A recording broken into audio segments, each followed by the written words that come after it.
Clément et Augustin, avec toute la série des photos qui sont prises, les traditionnelles photos de rentrée. Donc vous voyez les dernières qui manquent, parce que forcément, dans le supérieur, on ne prend pas de photos à la rentrée.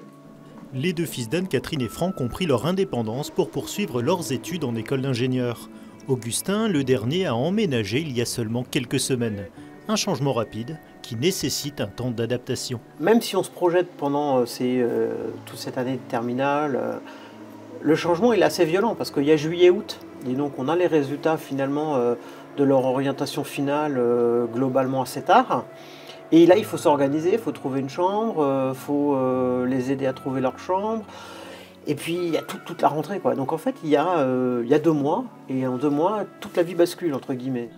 Même si leur indépendance semble acquise, les enfants d'Anne-Catherine et Franck, 18 et 20 ans, débutent seulement leur vie d'adulte. Et ils ont encore besoin d'être accompagnés. Les premiers week-ends sont assez occupés parce qu'on a pas mal d'administratifs à faire pour eux, d'installation. Notre deuxième, Augustin, lui faire comprendre que la box internet, il va falloir qu'il la gère, que les factures qu'il allait recevoir d'EDF, il va falloir qu'il les garde, qu'il les conserve. Ce désir d'indépendance des enfants a suscité un peu de tension, on va dire, notamment avec l'aîné au début. Parce qu'en fait, quand il rentrait quand il voulait. S'il rentrait, d'un seul coup, on le voyait sortir sans nous dire où il allait. Et en fait, on avait l'impression, il ressentait comme une ingérence quand on disait tu vas où, tu rentres quand, à quelle heure. C'était c'est bon, ça va quoi. J'ai 18 ans. Autant eux doivent apprendre petit à petit à s'autonomiser, puis nous aussi petit à petit on doit apprendre à lâcher du lest et à les laisser s'autonomiser et prendre leur envol.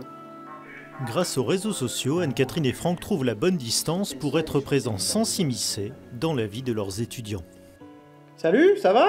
Je te mets sur haut-parleur comme ça maman et t'entend. Ça s'est passé comment la semaine? Oh, ça va, des nouveaux cours, certains chiants, certains moins chiants. Ouais. Et là, je sors de la voile, là. Même si les garçons sont un peu loin, rentrent pas le week-end, on est en constante connexion en fait. On sait que s'ils ont besoin de quelque chose, ils vont nous appeler.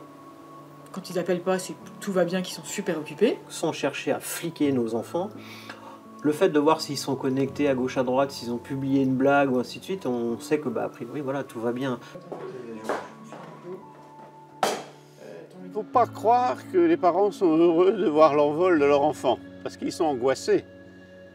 Souvent plus que le jeune, ils sont angoissés parce qu'ils mesurent mieux les aléas de la vie et les difficultés, voire d'orientation. Mais c'est très important que les parents acceptent cet envol. Et en acceptant cet envol, ils sont toujours parents. C'est-à-dire ils ont un œil, ils ont une parole, pas de condamnation, mais de soutien, mais d'encouragement. Ce qui est essentiel, c'est que les parents, comme le jeune, sentent qu'il y a une rupture, mais qu'il n'y a pas de cassure. Dans la dynamique familiale, ce qui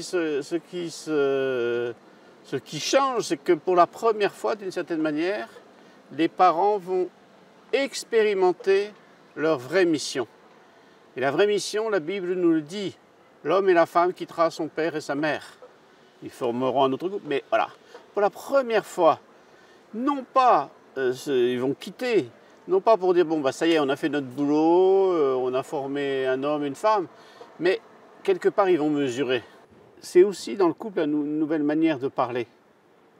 Une nouvelle manière de parler parce qu'ils se sentent moins investis. Et du coup, ils parlent de leur fils, ils parlent de leur fille, sans s'engager d'une certaine manière. Comme des parents de lycéens disent, non, il faut absolument qu'on le pousse à aller dans telle direction, etc. Là, ils en parlent autrement. Donc, ils se découvrent, les parents, autrement, et ils découvrent leur enfant autrement. Ça, c'est fondamental. La bonne distance de la part des parents, c'est de demeurer des parents. Il ne faut surtout pas que les parents jouent les étudiants. Il ne faut surtout pas que les parents rejouent le film qu'ils ont connu.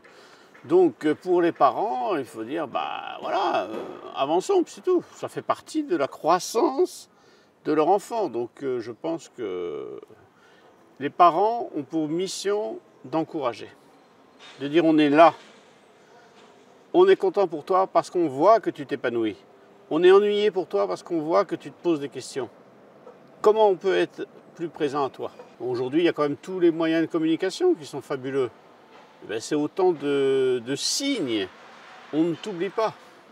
On s'intéresse à ce que tu fais. tu t'intéresses à ce que nous faisons parce que tu existes toujours et nous, famille, existons toujours.